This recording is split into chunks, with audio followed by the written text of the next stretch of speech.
بسم اللہ الرحمن الرحیم۔ آج فدیے کے متعلق کچھ گفتگو ہوگی۔ اگر کوئی انسان بڑھاپے کی وجہ سے، عمر زیادہ ہونے کی وجہ سے یا سخت بیمار ہے، تندرستی بڑی مشکل ہے، تندرست نہیں ہو سکا، تو ایسے انسان کے لیے شریعت نے فدیے کا حکم دیا ہے۔ لیکن اگر کوئی آدمی وقتی بیمار ہے اور وہ بعد میں تندرستی کے بعد، رمضان کے مہینہ گزرنے کے بعد اسے اللہ پاک شفا عطا فرمائیں تو وہ صحت مند ہو جائے، تو اس کے ذمہ ہے کہ وہ روزوں کی قضا کرے۔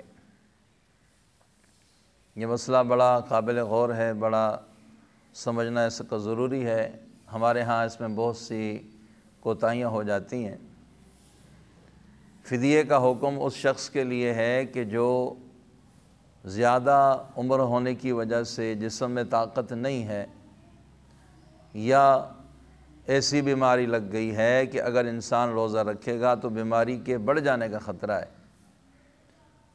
اور ڈاکٹر نے جو دیندار قسم کے ہوں، جو دین کو سمجھتے ہوں، دینی احکامات کا ان کے دلوں میں تقدس و احترام ہو، وہ یہ ڈکلیئر کریں کہ بھائی اس انسان کو اگر روزہ رکھا جائے گا، اس کی بیماری بڑھ جائے گی، اس کی جان کو خطرہ لاحق ہو سکتا ہے، تو ایسے شخص کے لیے ہے کہ وہ اپنے روزوں کا فدیہ دے۔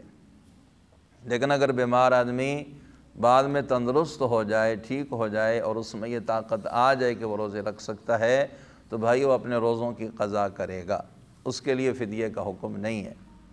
فدیے کا حکم صرف اس شخص کے لیے ہے جس کا مرض دائمی ہو، نہ ختم ہونے والا ہو، یا عمر زیادہ ہے، بڑھاپا زیادہ ہے، جس کی وجہ سے وہ روزہ نہیں رکھ سکتا، تو اس کے ذمہ ہے کہ وہ اپنے روزوں کا فدیہ دے۔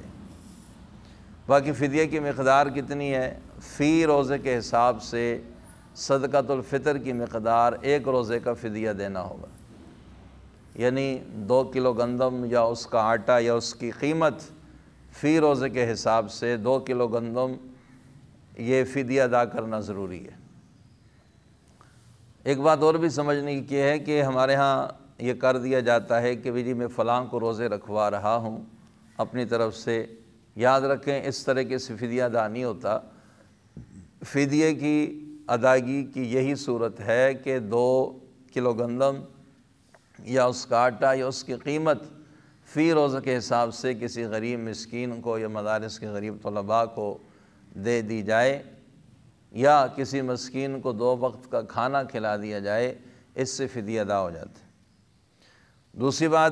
تیسری بات یہ ہے کہ فدیہ کن کو دیا جائے۔ یاد رکھیں اپنے اصول اور فروع کو جس طرح زکوٰۃ دینی جائز نہیں ہے، فدیہ دینا بھی جائز نہیں ہے۔ اصول سے مراد اپنے ماں باپ ہیں، دادا دادی ہیں، نانا نانی ہیں۔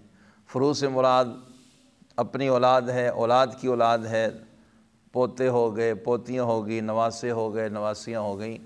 ان کو زکوٰۃ جس طرح نہیں دے سکتے، فدیہ بھی نہیں دے سکتے۔ ہاں بھائی ہے، بہن ہے، کوئی رشتہ داروں میں سے کوئی عورت ہے، مرد ہے، بچہ کوئی بھی ہے، اگر وہ غریب ہے، اگر وہ محتاج ہے، تو اس کو فدیہ دینے میں دگنا ثواب ہے۔ ایک تو اس قرابت سے صلہ رحمی کا، اور دوسرا اس فدیے کا۔ تو اس لیے ان باتوں کو بڑا سمجھنا ضروری ہے۔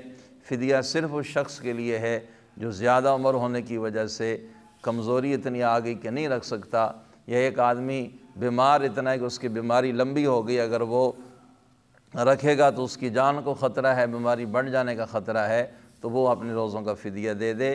تاہم فدیہ دینے کے بعد اگر وہ بندہ تندرست ہو جاتا ہے، اللہ اس کو شفا عطا فرما دیتے ہیں، تو وہ بعد میں بھی اپنے روزوں کی قضا کرے گا۔ باقی جو اس نے فدیہ دیا ہے وہ اس کے لیے نفلی صدقہ بن جائے گا۔ اللہ ہم سب کو دین سمجھ کر عمل کرنے کی توفیق عطا فرمائے۔